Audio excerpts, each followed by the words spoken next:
আসসালামু আলাইকুম dear learners, আশা করি সবাই ভালো আছেন।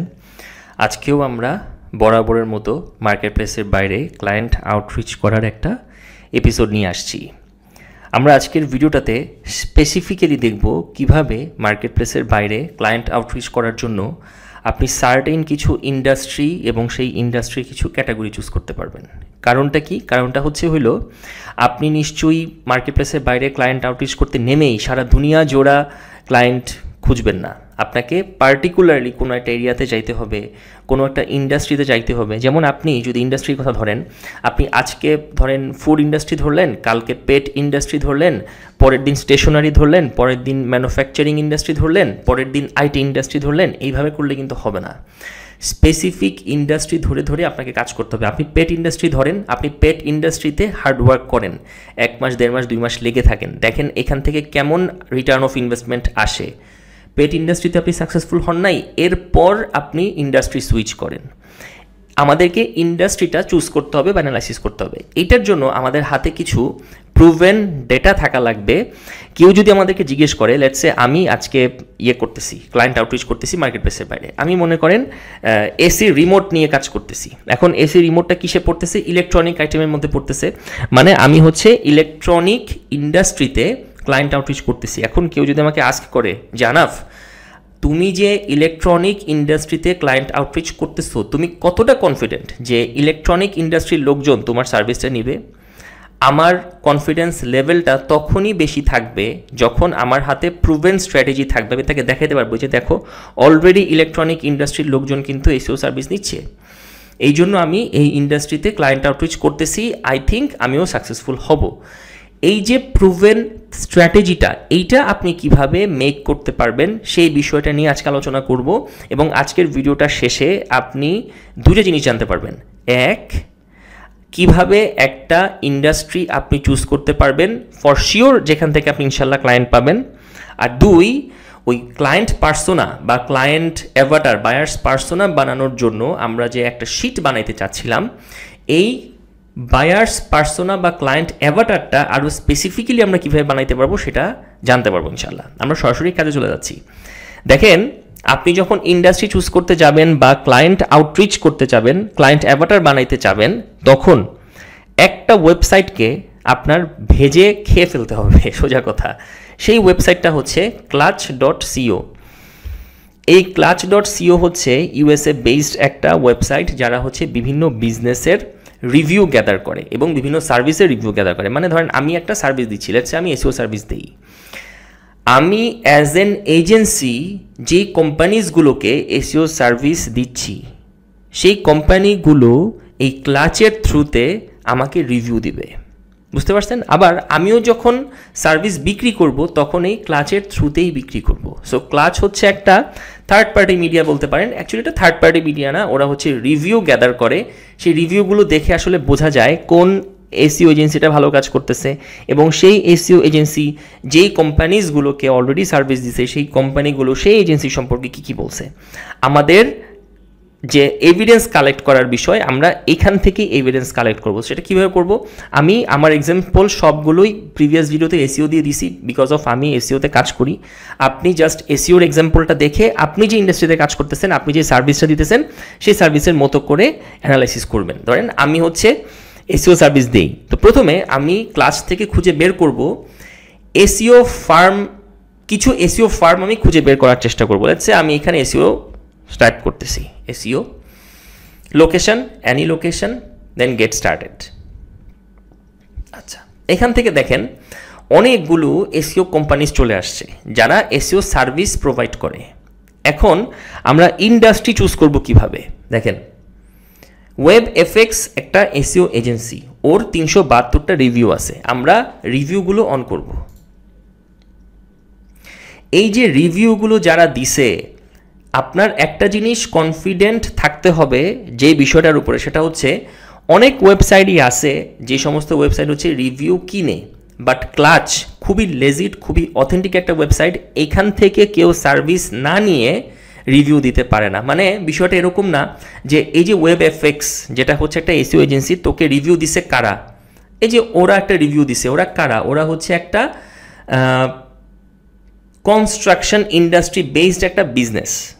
ওরা ওয়েবএফএক্স এসইও এজেন্সিকে একটা রিভিউ দিছে কাজ করায় নেওয়ার পরে। ক্লাচে এমন কখনোই হয় না যে কোনো কোম্পানি কোনো একটা এজেন্সিকে দিয়ে কাজ করায় নাই তারপরেও রিভিউ দিছে, এটা ক্লাচের ক্ষেত্রে হয় না। আপনারা ক্লাচ সম্পর্কে আরও ভালো জেনে নিতে পারবেন যদি একটু অ্যানালাইসিস করেন। আচ্ছা, আমাদের কাজটা হবে এখন এই ওয়েবএফএক্স এসইও এজেন্সিটা কোন কোন ইন্ডাস্ট্রিতে এখন পর্যন্ত তাদের সার্ভিসটা দিছে এইটা আমরা খুঁজে বের করব। যেমন একটু নিচে গেলে আপনি দেখবেন ওরা এই কোম্পানিজগুলোকে অলরেডি এসইও সার্ভিস দিছে। তার মধ্যে কোন কোম্পানিটা আছে? এই কোম্পানিটা আছে এই যে কর্নেট রুফিং সিস্টেম, এই কোম্পানিটা আছে। এরা কারা? এরা হলো সফটওয়্যার ইন্ডাস্ট্রি, ওদের নাম হচ্ছে এইটা। আপনাকে যে কাজটা করতে হবে এই ফরম্যাটে জাস্ট জিনিসটা নিতে হবে। যে দেখেন এখানে ইন্ডাস্ট্রি রাখবেন, এখানে ক্যাটাগরি রাখবেন, এখানে সার্ভিস রাখবেন, এখানে ক্লায়েন্ট রিকোয়ারমেন্ট রাখবেন। দেখেন ওরা প্রথমে কি করছে, ওরা কি দেওয়া আছে, রুফিং কোম্পানিকে এসইও সার্ভিস দিছে। তাহলে আমার ক্যাটাগরিটা কি? আমার ক্যাটাগরিটা হচ্ছে রুফিং কোম্পানি। এই রুফিং কোম্পানি ক্যাটাগরিটা কোন ইন্ডাস্ট্রির আওতায় আছে? এই যে দেখেন কনস্ট্রাকশন ইন্ডাস্ট্রির আওতায় আছে। এই যে আমি কনস্ট্রাকশন ইন্ডাস্ট্রির আওতায় নিয়ে আসলাম। তারপর এই রুফিং কোম্পানিটা যেটা কনস্ট্রাকশন ইন্ডাস্ট্রির আওতায় আছে তারা ওয়েবএফএক্সের কাছ থেকে কোন সার্ভিসটা নিছে? এসইও অ্যান্ড পিপিসি ক্যাম্পেইন বা পিপিসি সার্ভিসটা নিছে। এই যে এসইও অ্যান্ড পিপিসি সার্ভিসটা নিছে। আর অ্যাজ আ ক্লায়েন্ট এই কোম্পানির ওয়েবএফএক্সের প্রতি কি রিকোয়ারমেন্ট ছিল সেটা আপনি পাবেন যখন একটু রিড ফুল রিভিউতে যাবেন, দেখবেন এখানে চ্যালেঞ্জ একটা অপশান আছে।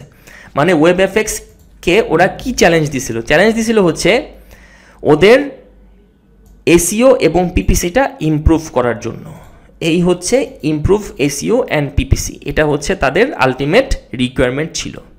সিমিলারলি আপনি একটা ইন্ডাস্ট্রি পাইলেন, তারপর আরেকটা ইন্ডাস্ট্রি পাচ্ছেন এখানে সফটওয়্যার ইন্ডাস্ট্রি। সফটওয়্যার ইন্ডাস্ট্রির কোন category? Customer management solutions. Customer management solutions. আচ্ছা, এই কোম্পানিটা ওয়েবএফএক্সের কাছ থেকে কি সার্ভিস নিছে? এসইও অ্যান্ড পিপিসি সার্ভিস নিছে। ওরা কি চ্যালেঞ্জ দিয়ে দিছিল? ওরা চ্যালেঞ্জ দিয়ে দিছিল এই তিনটা। ওরা ট্রাফিক বাড়াইতে হবে, অর্গানিক শেয়ার ভয়েস ভার্সাস কম্পিটিটরসে বাড়াইতে হবে, আর সেলস অপরচুনিটি ওয়েবসাইটের থ্রুতে বাড়াইতে হবে।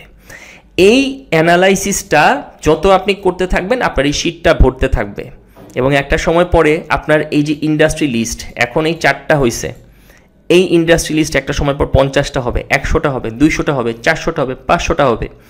ধরেন 500টা খুব বেশি হয়ে যায়, আমি 200র কথাই ধরলাম। 200টা ইন্ডাস্ট্রির নাম আপনার হাতে আসছে। আপনি দেখবেন তখন কমন ইন্ডাস্ট্রি কোনটা আছে। সফটওয়্যার ইন্ডাস্ট্রি কি অনেক বেশি, নাকি কনস্ট্রাকশন ইন্ডাস্ট্রি অনেক বেশি যারা এসইও সার্ভিস নিচ্ছে, নাকি ট্রান্সপোর্টেশন ইন্ডাস্ট্রি বেশি যারা এসইও সার্ভিস নিচ্ছে?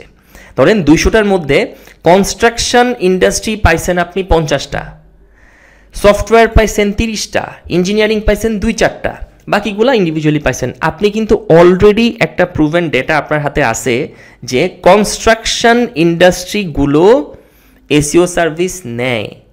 দ্যাট মিনস আপনি কোনো একটা এরিয়া চুজ করে সেই জায়গার কনস্ট্রাকশন ফার্ম বা কনস্ট্রাকশন ইন্ডাস্ট্রিকে যদি আপনার সার্ভিস প্রপারলি প্রপোজাল দিতে পারেন, সার্ভিসের প্রপোজাল প্রপারলি দিতে পারেন, তাহলে আপনি কনফিডেন্টলি বলতে পারেন ওইখান থেকে যে পরিমাণ ক্লায়েন্ট আপনার উড বি ক্লায়েন্ট আপনার ক্লায়েন্টে কনভার্ট হবে, অন্য কোনো ইন্ডাস্ট্রিতে সেটার চান্স তুলনামূলকভাবে কম।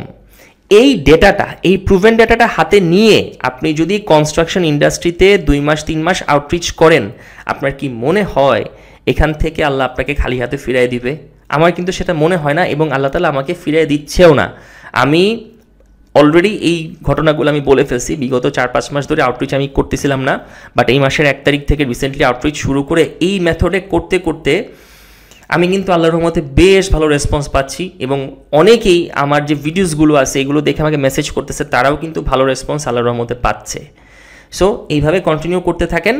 আরেকটা জিনিস দেখেন, এই যে ক্লায়েন্টস রিকোয়ারমেন্টস, এই জিনিসটা কিন্তু খুব গুরুত্বপূর্ণ। কেন? আমি একটা কথা বলছিলাম, মনে আছে আমাদের ওই যে ক্লায়েন্ট পাওয়ার যে ব্লু প্রিন্ট, ওই ব্লু প্রিন্টে একটা জিনিস দেখাইছিলাম যে আপনার যে মেইন স্ট্রিম সার্ভিস বা ফোকাস সার্ভিস এইটার রিলিভেন্ট প্ল্যাটফর্মগুলো বা রিলিভেন্ট সার্ভিস কী কী আছে সেটাও আপনার একটু জানা থাকা লাগবে। কারণ এই যে দেখেন, যেই ক্লায়েন্ট ওয়েব এফএক্সের কাছ থেকে এসইও সার্ভিস নিচ্ছে, সে কিন্তু পিপিসি সার্ভিসও নিচ্ছে। যেই ক্লায়েন্ট ওয়েব এফএক্সের কাছ থেকে এসইও এবং পিপিসি সার্ভিস নিচ্ছে, হু নোজ, তারা তার কাছ থেকে সোশ্যাল মিডিয়া মার্কেটিং সার্ভিসটাও নিতে পারে, কন্টেন্ট মার্কেটিং সার্ভিসটাও নিতে পারে। সো এই যে ক্লায়েন্ট রিকোয়ারমেন্টস, এইটা দেখে না আপনাকে বুঝে নিতে হবে বা অ্যানালাইসিস করতে হবে যে ক্লায়েন্ট আসলে অ্যাজ এন এসইও স্পেশালিস্ট আপনার কাছ থেকে কী চাইতে পারে, সেই বিষয়ে আপনাকে এই সময়ের মধ্যে দক্ষতা অর্জন করে ফেলতে হবে।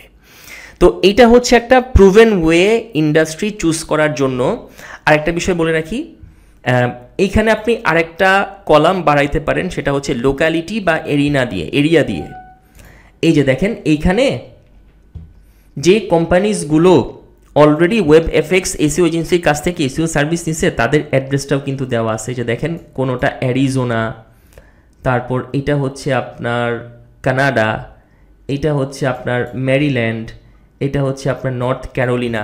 তো আপনার হাতে যখন 200টা ডিফারেন্ট ইন্ডাস্ট্রি থাকবে, ধরেন কনস্ট্রাকশন ইন্ডাস্ট্রি ম্যাক্সিমাম হচ্ছে কানাডাতে, আপনি বুঝে গেলেন এরিয়া হিসেবে আপনাকে ইউএসএ চুজ করার আগে কানাডা চুজ করে ওইখানে কিছু পরিশ্রম করতে হবে, তাহলে হয়তো আউটরিচের রেজাল্টটা তুলনামূলকভাবে ভালো আসতে পারে।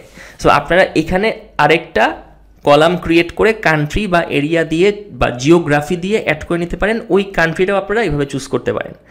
এই ছিল আজকের এপিসোড। আমরা এই এপিসোড থেকে ইনশাল্লাহ এখন খুব কনফিডেন্টলি এসইও সার্ভিস বলেন বা আপনি যেই স্কিল নিয়ে কাজ করতেছেন সেই স্কিলের উপর যে সার্ভিসটা আপনি কোন ইন্ডাস্ট্রিতে চালাইলে বা প্রপোজাল দিলে আপনার সাকসেস রেট ভালো আসতে পারে, এটা আপনি এখন কনফিডেন্টলি বুঝতে পারবেন। আজকের এপিসোডটা এখানেই শেষ করতেছি। আর এপিসোডটা কেমন লাগছে অবশ্যই আমাকে নিচে কমেন্ট করে জানাবেন। আপনার কমেন্টটা দেখলে আমি খুব বেশি ইন্সপায়ার্ড হই, আমার কাজ করার ইন্সপায়ারেশনটা তখন আরও বেশি থাকে। সবাই ভালো থাকবেন, সুস্থ থাকবেন। আসসালামু আলাইকুম।